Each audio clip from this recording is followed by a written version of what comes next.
Hello, welcome to the Courageous Self-Care podcast. I'm your host, Christina Marlette. On this show, we get into self-care that goes beyond what we generally think of self-care. So when I hear or when I see in the media what self-care is, it's things like putting cucumbers over your eyes and getting a pedicure once in a while, maybe having a bubble bath, and those things are all fantastic, and I highly endorse them. And at the same time, if that's all we're doing for self-care and we're postponing it till the weekend or until our next vacation, that doesn't feel like it's going to be enough. What I consider to be self-care that moves the needle and that is truly transformational is when we go to the inside. And I used to be on this quest for more energy. And my mom would say, I don't get it. Why do you want more energy? You have so much. And I would say, well, I just feel like there is energy that comes from a place of, well, I didn't know the words at the time. I just had this feeling that there was energy that comes from a place of overflow, so that when we're giving, which we love to do as women, then we're giving from this place of wholeness and completeness, and we're not going into bitterness and resentment. So I notice I used to constantly be bitter and resentful when I was giving, especially when I was a teacher, because I was never giving to myself. I didn't know how to do it.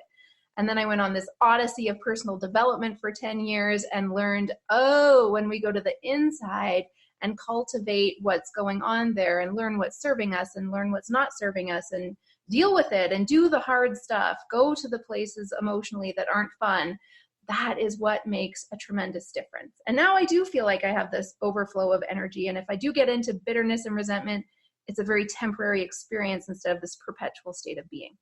So that is the kind of self-care that I love to get into. Now, I'm doing a series right now of Courageous Self-Care Festival Insider interviews, because part of Courageous Self-Care, I delved into the core values that happen to be my own as well, and two of them are community and connection. And I thought, gosh, I'm spending a lot of time on the computer and putting my stuff out there in a technological way. I sure would like to see some real human beings in 3D. And so last year, the idea came to me that I was going to do this Courageous Self-Care Festival so I could see real life people and experience hugs and energy in the same room. And it was fantastic. So I decided to do one again this year. And that is why I have a guest with me today, because I'm featuring some of the fantastic vendors and the speakers who are going to be at the festival. If you were not local in Calgary, Alberta, and you aren't able to attend the festival, these people are just too good to keep to one day. And so I want their message to get out to the rest of the world as well. So I'm excited to welcome today Bonnie Kowaliuk to the show. Did I get it right, Bonnie? Yep. Awesome. Welcome to the show. Well done. Thank you. So Bonnie, tell us a little bit about who you are and what you love about life and what you love to do. Well, I currently am in private practice as a mindfulness coach.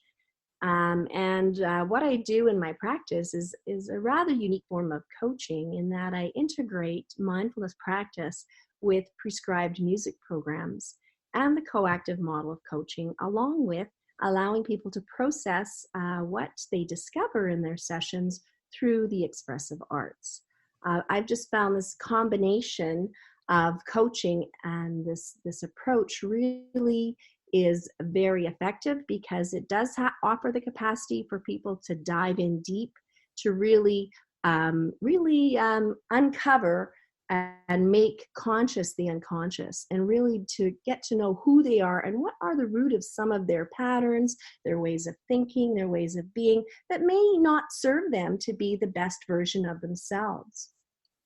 So I'm very passionate about that, yes, about resourcing from within and from a strength-based perspective.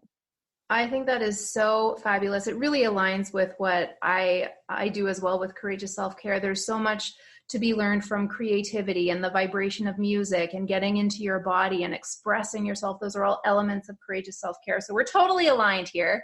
I'm completely on board with how you serve people. And I'm curious, Bonnie, about the kinds of music that you use.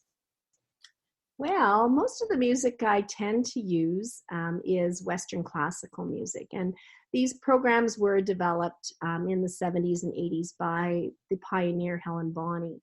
And she did some work in the on her dissertation looking at the therapeutic use of music.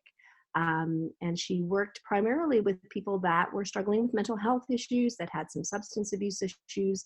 And she was one of the early researchers that were looking at integrating LSD to induce an altered state. But then she decided through the encouragement of the staff that she worked with at the Institute to really look at using mindfulness practices instead. And so what she found is that these mindfulness practices actually were just as effective, if not more effective, than using LSD and psychotropic medications. So then she began experimenting, researching different types of classical music programs that were basically music for prescription or music as medicine. And as a result, she would coach or she would engage in psychotherapeutic interventions while they were in an altered state. And I'm sure the results are magical. They are, because you step back, you step and you move past, I call it the chorus in the head. So much of our issues are caught up, we tend to operate from our neck up. And as a result, we get so engaged in all all those messages, all that self-talk that can become very destructive to how we perceive ourselves, to our sense of self-worth, our confidence, our belief that we have the capacity to do and achieve our dreams and visions.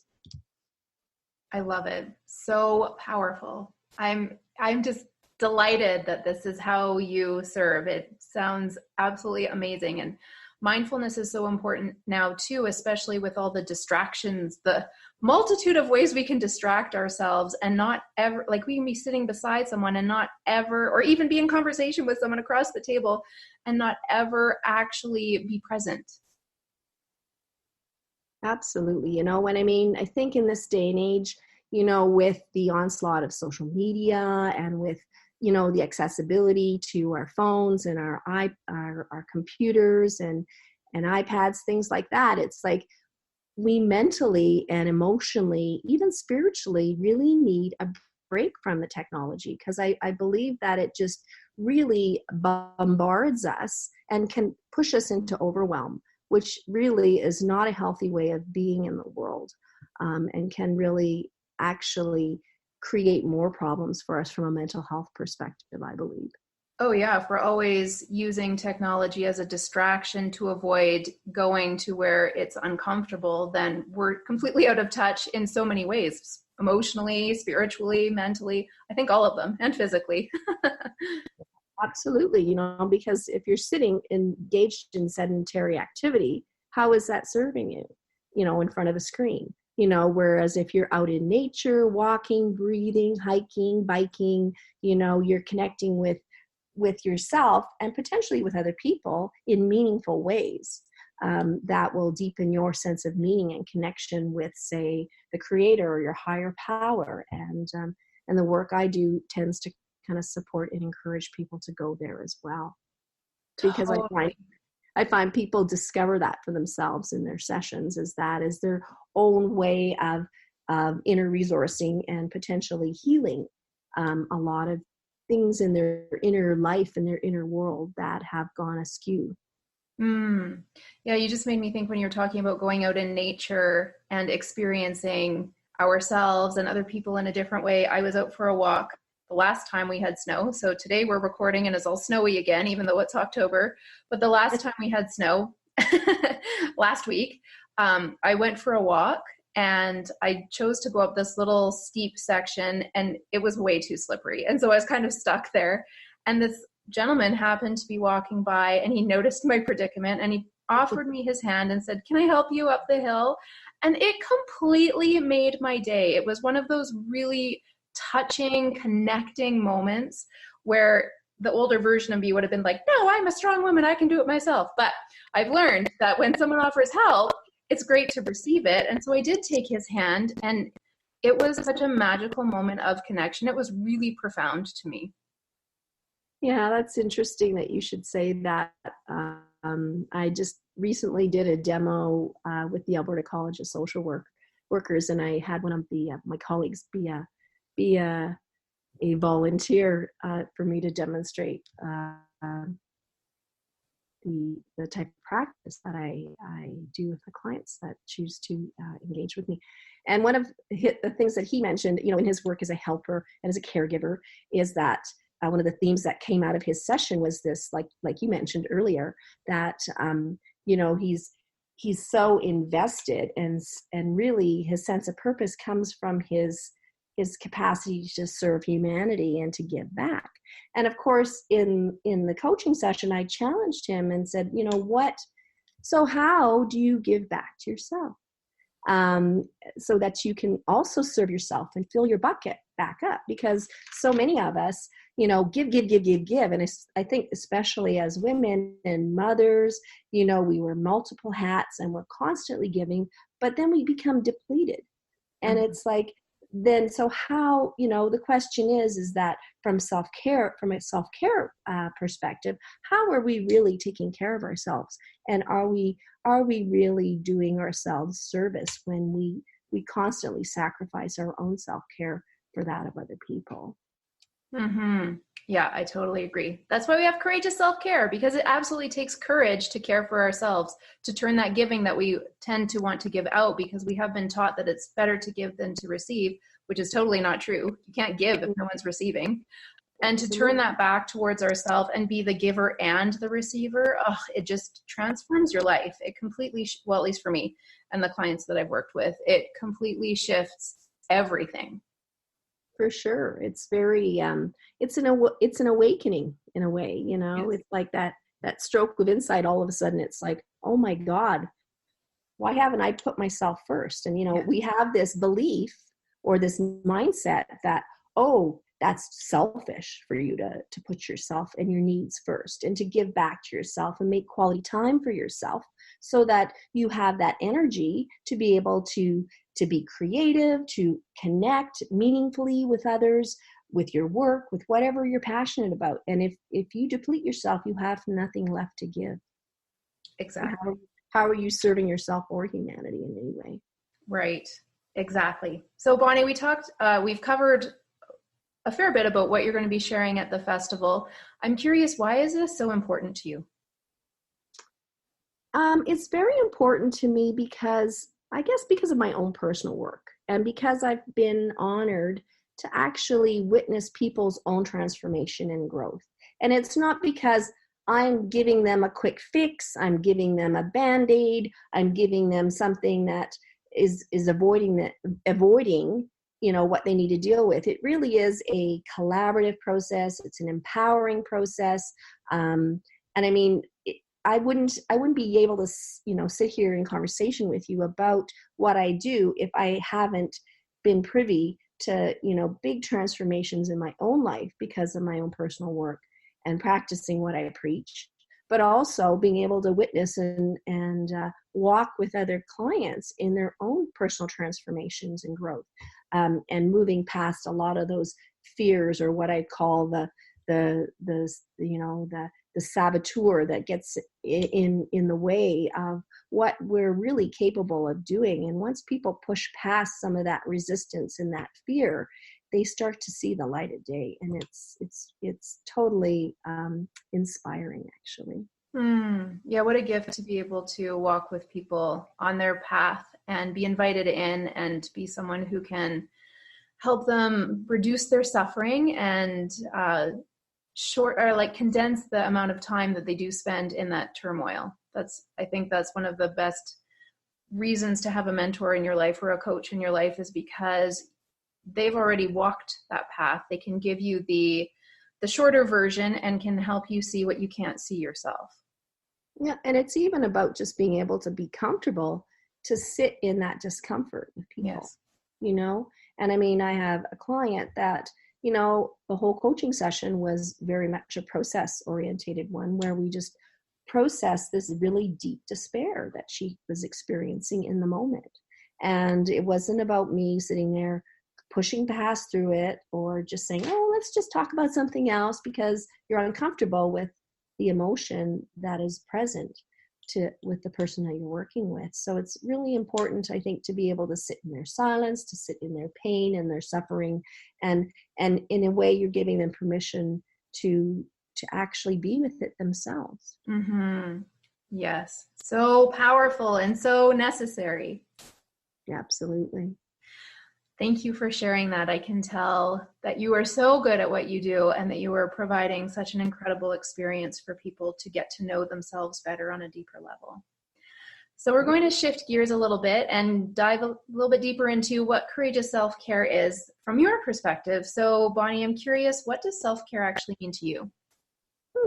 Well, self-care really is about having a daily type of practice that supports my own overall health and well-being. And I'm not just talking physical health, I'm talking mental, emotional, and spiritual. So for me, I mean, I've always been I don't know, you might want to call me a closet journaling person. I love to journal. I love to write. It's always been a source of kind of healing, of catharsis, of just putting my thoughts, my feelings out there so I can go back and reflect and gain some greater insight.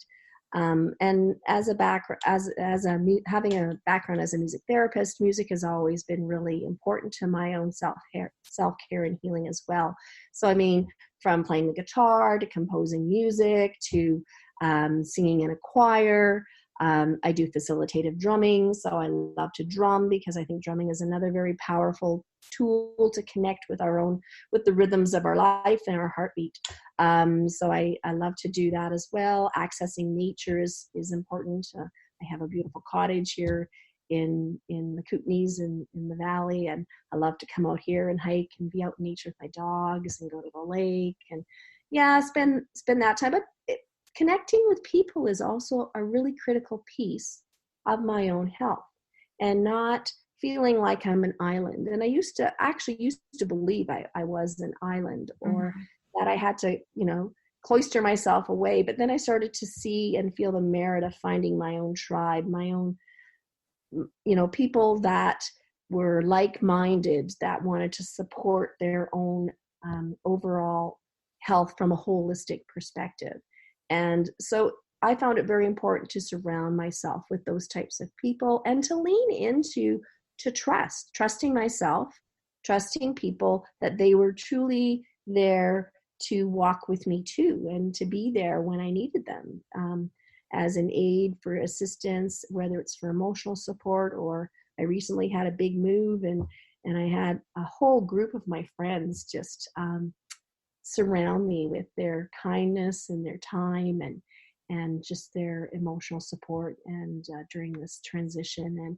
And it was very, it touched me deeply that I could lean into their support and know that they were there for me. So, yeah. That's beautiful. Thank you for sharing all of that. And you're bringing up a really important point. I think it's a misconception around self-care because the word self is in there. Sometimes we think we need to take care of ourselves by ourselves, but I have found truly the best self-care does, like you're saying, happen in community, when we allow ourselves to be held, when we reach out for support, when we ask for help when it's uncomfortable. That is really powerful self-care. Absolutely. Yeah. It's really about honoring yourself. And in a way, you're honoring other people by giving them the opportunity to lift you up and be there for you. Yeah, that always feels good. I call them my own little personal earth angels.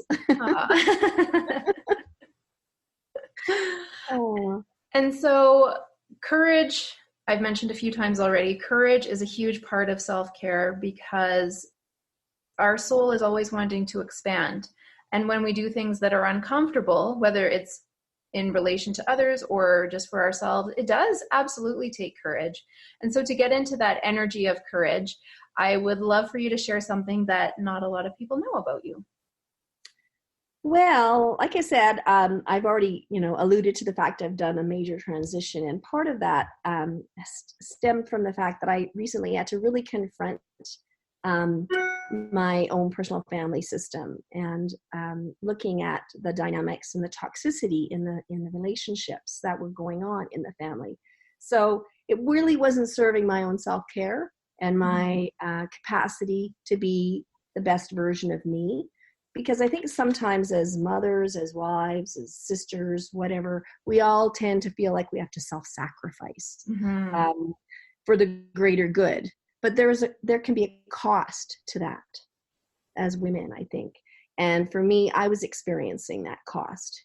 And the cost was too much, you know, in terms of if you had to look at the bottom line. It's like when your costs are higher than what you're bringing in, guess what? You go bankrupt. And I was really feeling bankrupt. Well, that sounds like it's really tender for you, Bonnie. I appreciate you sharing that with us. And I suspect, like, it sounds like that you really tuned into your intuition, followed the guidance you were receiving, and acted on it, which I know took a lot of courage. Absolutely. And that's why I think doing the work that I've done, it's kind of like it stirs up the pot. Yes. You know, and, you know, the work, whether was working with a coactive coach or whether I was working with a colleague doing the Bonnie method of guided imagery with music, there just gets to be so much stirred up from your unconscious in terms of images and wisdom that comes from this internal place that starts to be like your own inner beacon or inner guidance. And it's a signal that is telling you, oh, you're out of resonance and you need to resonate with your higher power and also your sense of purpose in this life. Yeah, I totally agree with that. So, Bonnie, I know that there are going to be listeners all over the world who are saying, I don't get to go to the festival because I'm not getting on a plane for 18 hours, but I want to access this Bonnie and her incredible information and wisdom. So where can people connect with you online? Well, I have a website. It's Sensus Mindfulness. So it's www.sensusmindfulness.com. And you can connect with me there. I do offer complimentary 30-minute discovery sessions, and I can do them remotely. So people do not have to come to my office. They can do sessions over Skype or Zoom, or they can do a phone session with me. So, you know, anybody in the world can certainly tap into me as a coach, a mindfulness coach and a leadership consultant if they're ready to do that kind of work and to take the dive. And I also will be posting a link to a free anxiety summit. So it's about a five-day summit actually that you can access and watch every day, and just to get some pointers, some tips, some ideas about how people can better manage their anxiety and what sorts of factors kind of feed people's anxiety. So those will be on the website, and at the festival itself, I'll be offering sessions by donation. I'm involved with a new charity called the Man Wave Movement because men's positive mental health is really a really important cause that I'd like to support. So what I'd like to do is put out that if people want to try a little 30-minute session or a 45-minute session with me at the festival, they can, and they can just leave a donation to that I put towards the Man Wave Movement. I'll be giving away gift baskets and discount coupons, and there'll be some swags and pins and bookmarks and some roller-on aromatherapy. So yeah, so lots of Yeah, so if you are nearby, now you definitely have to come to the festival with all that goodness. And that's just one of the dozens and dozens of vendors that we're having in the wellness marketplace and speakers. So it's going to be an amazing event. Bonnie, I'm so glad that you're going to be there. I can tell that your energy is going to light up the room, and I'm really grateful that you're a part of it. Well, I'm very grateful that you've given me this opportunity to share and to talk a little bit about self-care and what an important pillar it is in my own practice as a mindfulness coach. So I really appreciated you extending this invitation. Thank you very much. My pleasure. All about connecting. So if you are in Calgary or Alberta and are wanting, or somewhere nearby and are wanting to join us for the festival, it's happening on Saturday, November 16th, all day at Mount Royal University. And as a gift for listening to this episode, I would love to extend to you a complimentary ticket. And you can even get one for a friend too. So if If you're thinking, yeah, I need to learn more about some of this self-care, if you're overwhelmed, if you're stressed out, if you feel like you're always running from one place to the next and are feeling and experiencing that bitterness and resentment and not coming from a place of wholeness and love, then do join us, because there's going to be so much great information. People last year, the feedback was that it was a life-changing day, and I anticipate that this year will be the same and even better. So in the show notes, you can access the website. It's selfcareticket.com, or you can just type that into your browser. You simply go on, click on any of the buttons that say activate my ticket, enter your name and email, and you will get all the details for the festival. And Bonnie's website is also on there, so you can click there and access all of the generous gifts that she is offering to you, a complimentary session and the anxiety summit tips and practices on how to reduce that in your life. So I encourage you to go into the show notes, join us at the festival, or access what Bonnie is offering to you. I look forward to seeing you at the festival, and I'm very grateful that you took time to tune in today. Well done. You get a giant virtual golden star of self-care. Bonnie, thanks again for being here. Absolutely. Thank you very much. And thank you for listening. I look forward to connecting with you again next time. Bye-bye for now.